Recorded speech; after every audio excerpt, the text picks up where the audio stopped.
성경에 눈에 보이는 것의 아름다움을 추구하는 위험성에 대하여 많은 경고가 들어 있습니다. 창세기 3장 6절에 아담과 하와가 범죄하게 된 원인이 무엇입니까? 선악과를 딱 보는데 어떻게 보였습니까? 보암직하고 먹음직하고 지혜롭게 할 만큼 탐스럽게 생긴 거예요. 눈에 보이는 것을 쫓아가는 사람들의 위험성에 대한 경고입니다. 보암직했습니다. 이 보니까 먹을만해요. 이 보니까 또 지혜롭게 해줄 것 같아요. 그래서 먹은 겁니다. 그 결과는 돌이킬 수 없었습니다. 전 인류를 멸망으로 몰아넣었고 죄와 사망과 질병과 수고와 슬픔이 인생 가운데 들어오게 된 거예요. 아담의 눈에 보이는 것을 추구하는 잘못된 성향 때문에 우리 인생이 수고와 슬픔 가운데 살아가게 된 것입니다. 최초의 범죄는 살인이 아니었습니다.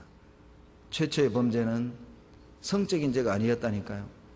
인류 최초의 범죄, 모든 인류를 죄인으로 몰아간 최초의 범죄는 불신이었고 불순종이었고, 그리고요 눈에 보이는 것을 추구하는 잘못된 육신의 감정이었어요. 창세기 6장을 보시죠. 6장 2절입니다.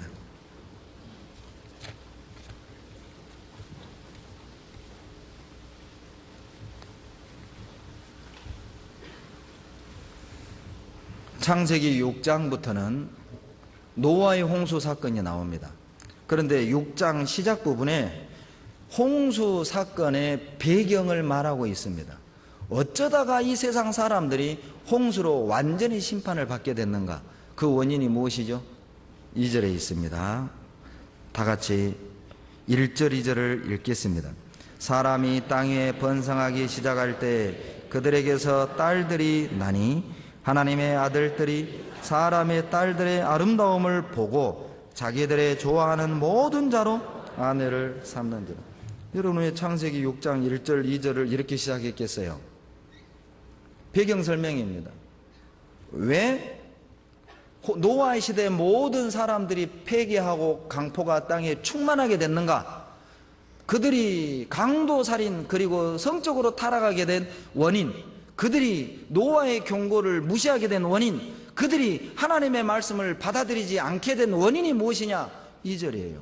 하나님의 아들들이 사람의 딸들의 아름다움을 보고 자기의 마음에 좋아하는 것을 취하여 아내로 삼은 결과, 그때부터 그들은 폐괴하고 강포가 땅에 충만하게 되고 하나님으로부터 너무너무 멀어져서 하나님의 경고도 무시하게 되는, 하나님의 말씀을 배척하게 되는, 눈에 보이는 것을 추구하는 것의 위험성입니다. 사람의 아들들은 가인의 후손을 말하죠. 하나님의 아들들은 셋의 후손을 말하는 거예요. 그리스도인과 이방인이 섞여버린 것이죠. 그것이 노아 홍수 심판의 원인이었습니다. 구별되어야 될 사람들이 눈에 보이는 것을 조차 섞여버린 겁니다. 나도 저렇게 살고 싶다. 야, 저거 너무 아름답다. 갖고 싶다. 함께하고 싶다. 섞여버린 것이죠. 사람이 섞이게 되면, 하나를 용납하게 되면 두 개가 들어오고 두 개가 용납하게 되면 원래 은혜의 본질은 사라져버린다는 것입니다. 그래서 그들은 강포하게 됐고 폐괴하게 됐고 그들은 하나님의 경고도 비웃어버린 겁니다. 8명만 남고 다 죽은 것입니다. 눈에 보이는 것을 추구하게 된다면 그 사람의 영혼은 죽게 되는 거예요. 눈에 보이는 것을 추구하게 된다면 내 주변의 모든 사람을 죽이는 결과를 초래하게 될 것입니다. 눈에 보이는 것을 추구하게 된다면 우리도 하나님의 경고를 무시하게 될 겁니다. 우리도 눈에 보이는 것을 추구하게 된다면 먹고 마시고 시집가고 장가가고 심고 집 짓다가 사고팔고 하다가 방주에 들어가는 것을 포기하는 사람도 있을 수 있잖아요. 이 가운데는 다 구원받은 사람만 있는 게 아니죠. 생각해 보세요. 눈에 보이는 것을 추구하는 것의 위험성입니다. 여호수아 7장 21절에 보면 6장에서 여리고성을 함락하고 7장에서 아이성을 함락하는 데 실패하게 됩니다. 그 원인을, 제비를 뽑는데 아간이가 걸렸습니다. 분명히 여호수아 6장에서 여리고를 함락하게 되면 여리고 성 안에 있는 어떤 물건도 손대지 마라. 그 하나님 거다.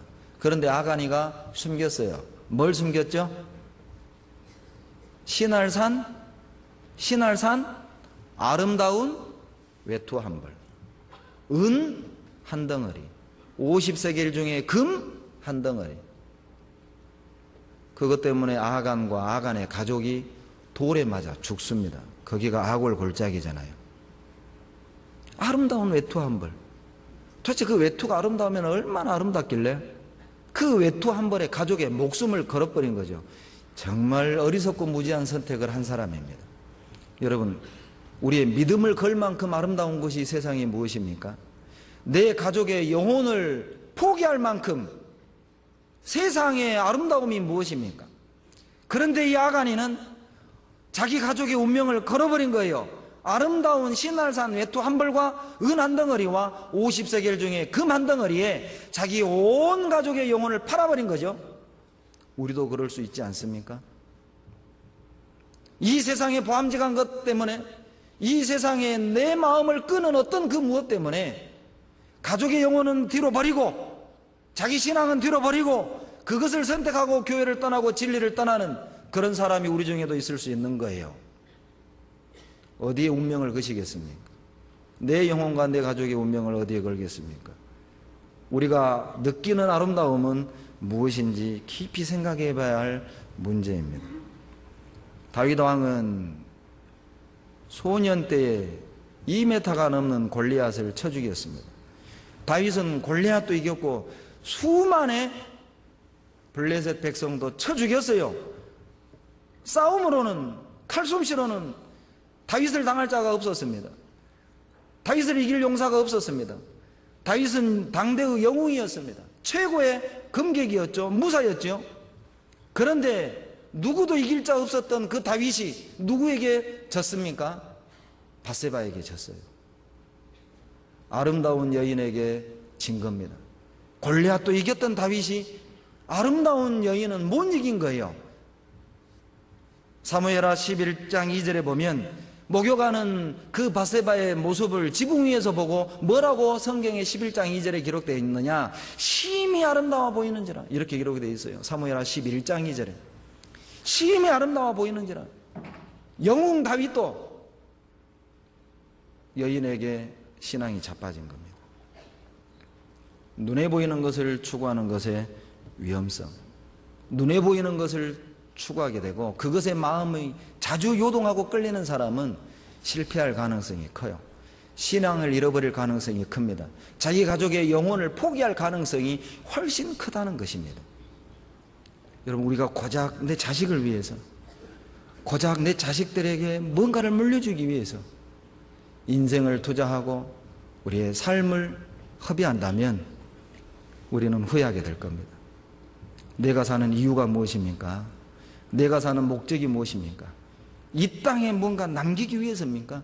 이 땅에 무엇인가 물려주기 위해서입니까? 아니죠. 우리는 하늘에 남겨야 됩니다.